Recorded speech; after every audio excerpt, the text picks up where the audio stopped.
Cleveland was blown out by the Spurs last night.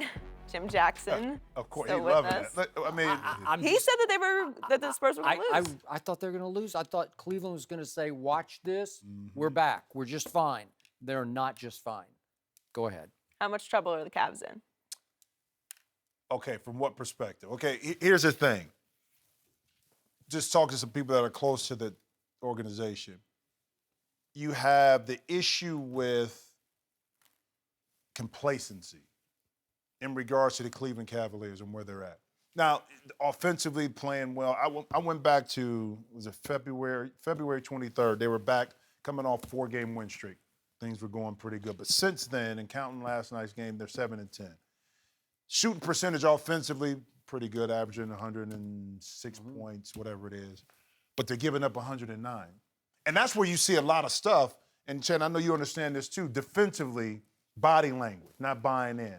But it's a lot of wear and tear, a lot of mental, I think, wear and tear drain-wise on their mind. J.R. Smith is not completely back in the fold. He's dealing with his daughter's issue as well. Kyle Korver was out. Sharpe was out. Shumpert was out. So I think during the course of this latter part, it's a lot of moving parts. But more importantly, I think having LeBron James can be a detriment too, because you depend and rely on him so much that you figure you can just turn things around with him. You take advantage. You take it for granted. That's not only the players, but that's management too, in regards to building out the right kind of system and team early on. Now, I think Andrew Bogut, if he had been healthy, he adds a whole nother dimension to their team defensively, because he can guard the pick and roll a little bit, but he protects the paint. Offensively, he's a guy that can move the basketball. So it's a lot of little things going on with this Cavs team. It's not just one thing. You know what I mean? And is there cause for concern? I would say a little bit. Just a little bit. I would say a little bit. I'm not really concerned about the losing. I'm concerned with the lack of effort that they show why they're losing. Look at the body language. I'm a huge body language. Yes. You know, African Americans are the greatest body language communicators of any race of people, Skip. We've done research. I had to lady tell me. Yeah. I'll talk to you at Joy about this off air. And I'm looking at their body language because, Skip, effort is something you can control. Making a miss shots, you put the ball up, you shoot it with the same rotation, you get to your same spots. Sometimes you make, sometimes you miss. But that effort is that deep down inside, that desire to say, you know what? I'm not going to let this guy get to the basket on this play. I'm not going to let him get to his spot on this play. And what's happening, there's like, oh, he already beat me. There ain't no sense in me worried about it now. 50-50 balls that could go either way, they're not even getting the 75-25 balls that should go their way. If the ball doesn't drop in somebody's hand, oh, well, you know. I thought you, JR, you wasn't, Rich, I thought LeBron. And now everybody looking at everybody else. If you watch them, Skip, every time somebody make a shot, everybody will turn and look at the bench. Yeah. Like, what you want me to do about that? Come here. I think Ty Lue should just call a timeout and just punch one of them. Say the next person that don't hold up his end of the deal on the defensive end, because everybody want to get these shots, jacking up all these shots. But play some defense. Is he going to punch 23? No, don't do that. No. No, he ain't gonna do that. No, don't do that. Sorry. Why would he do that? Because 23 was watching his man dunk last night, too. LeBron got some hammer dunks, too. He had a couple, but he was watching Kawhi go there and go there. Oh, he's What about when when Kawhi pulled his jersey and he still dunked it on you? Oh, I'm you're impressed. What was the final score? Yeah, make your point. I'm going to stick by my point, and I've been saying this for a month.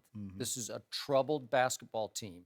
I have acknowledged he's beat me over the head with this concept that this is the best player on the planet named LeBron James. So if I accept that premise, something is really, really wrong. You can say that they depend on him too much. Management, maybe they said, we've got the best player, so he's going to take us to the promised land again all by himself. I'm just not seeing it. I used the stat earlier in the show. If you go back to their last 37 games, that's a lot of games back. They're 19 and 18. That's not even a contender. That's not a championship threat to anybody in the Western Conference, because they're going to have a hard enough time getting through the Eastern Conference as they fade in the standings late in the year. 9 games to go, they could wind up the 4 seed easily, especially if he starts resting players, okay? That would be fine. Maybe you're right about that.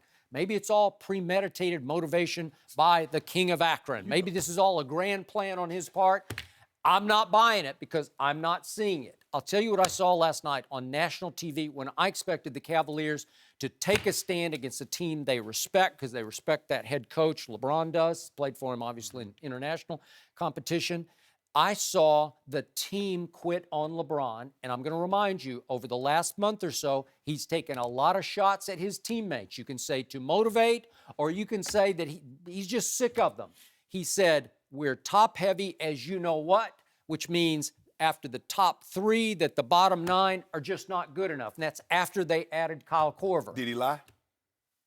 Yeah, he did, because the team's still good enough. They're defending champs without Kyle Korver. Don't tell me that. Let me ask you a question. If LeBron James is not on this team and everybody else is on this team, what seed are the Cavaliers?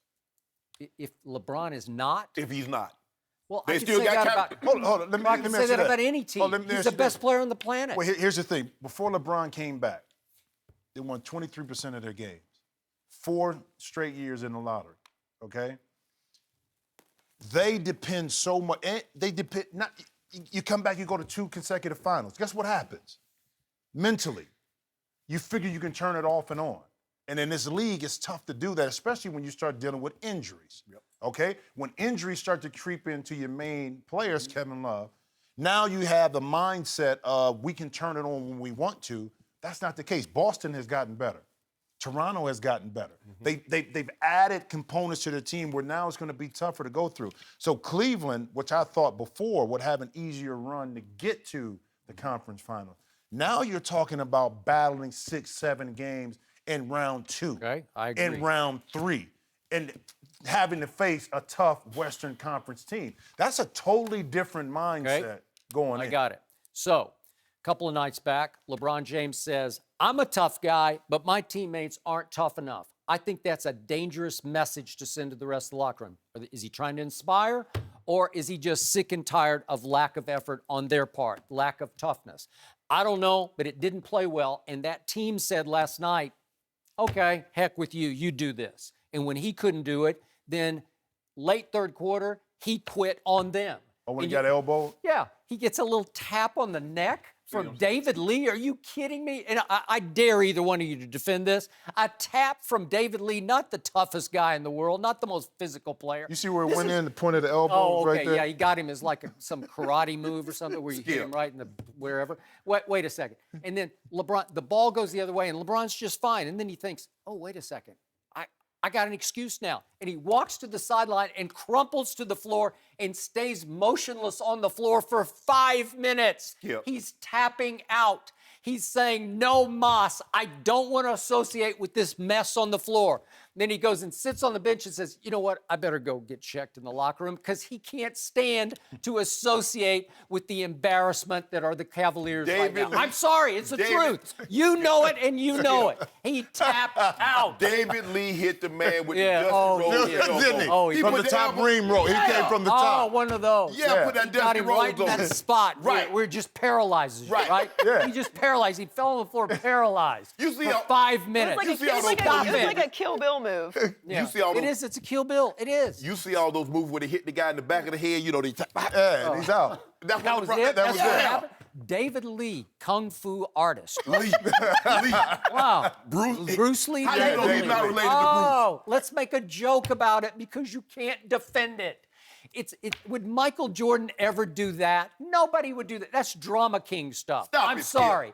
This is a tough. You know what? LeBron is close to being indestructible. I always say this. He is robo player because he attacks the basket Every and man gets got a hammered. weakness. Yeah, but he just gets hammered on every drive to the don't basket. call it. And they don't call it. A lot of times they don't. He's right just to say, what are you guys doing? Did you just see what 4 guys hit me and I don't get a foul on that play? But is he ever hurt? No, he gets beat up, but is he ever hurt? Does he ever crumple on the floor and lay motionless for they counted? They at courtside, the reporters had their stopwatches on it. He You couldn't stayed wait for down this, for could you? 5 minutes. It's not that I can't couldn't wait. wait for this. No, you can't wait to try to defend this because you can't. It's, The man it's got hit in impossible. a- Somebody's got to call him on this He because got hit, Skip, in that right place yeah, this is at the diva wrong stuff. time. Yeah, right. It's Oh, the yeah. 5-point palm exploding heart technique. Really? That's what he hit him with. That's what David Kill Bill. Lee. That was good. And David Lee did it so subtly because he wasn't even looking. It was like an accidental. Them the whatever kind that get call you, it. Skip. Oh, I get it. Somewhere up in the neck. Oh, and LeBron has to think about it for like 30 seconds while the ball goes the other way, and he walks over to it and says, "Oh, wait a second. You ever I had- got it. I got an excuse You now." ever, you ever had whiplash, Skip? No. Sometimes it don't happen right there, but 2 years Oh, down, it it's like got you 2 down. years down. Oh, my back. Jim Jackson, can you defend that? Did you like it? Okay. When it happened, I didn't know what was going on. When he went down, I figured something had to be more. Now, when he left the game, sometimes he can be dramaful with his injuries. So now, would I say he quit? No. I know LeBron enough to know he doesn't quit. Does he send subliminal messages? Yes, he does. Skip. But he doesn't quit. He checked out of the He don't. game. He It's doesn't just quit. like, I'm out of this. can I don't I- want to be he a doesn't part quit. of this Let me anymore. tell you. He don't quit. Let me tell you a true story. I'm telling you God's heaven's truth. Skip, in 1995, I had fractured my eye socket. But anyway, so I wasn't playing the last 3 weeks of the season. The light turns green. The guy doesn't move. I'm going about 2 miles an hour. I runs into the back of him. Now, we're right there in front of a 7-Eleven, so the tow truck is already just sitting there, just chilling out. So we pull to the side. The guy gets out, like, "Sir, are you okay?" He's like, "Yeah, I'm fine. I'm fine. There's nothing wrong." The tow truck driver, he pulls up. It's like, "Man, that's Shannon Sharpe." Skip. The dude, Skip. I swear I put this on my Skip. The dude grabbed his neck and went to his knees in the middle of the road. I said, "Dude, are you for real?" You know, from this point forward, they'll call that a LeBron. That's He pulled a LeBron. Skip. Right? And I get it. I did $200 worth of damage to his car. He tried to sue me for $25 grand. And then he wanted to settle for 2 jerseys and a helmet. I said, "Kick rock." I wouldn't give him nothing. You wouldn't give him a jersey and a helmet? My You know, God. talk about you pretend you don't talk about you was fine, and then the man told you who I was. You could grab your neck in the middle of. That's so I see you amazing. still upset about Man, it. Okay. So good. And so he lost his case? Yes, he lost. Okay. All right. Then he wanted to settle for 2 jerseys and a helmet. I said, "I'm not You giving got him off nothing." Guess easy. what? LeBron lost his case last night.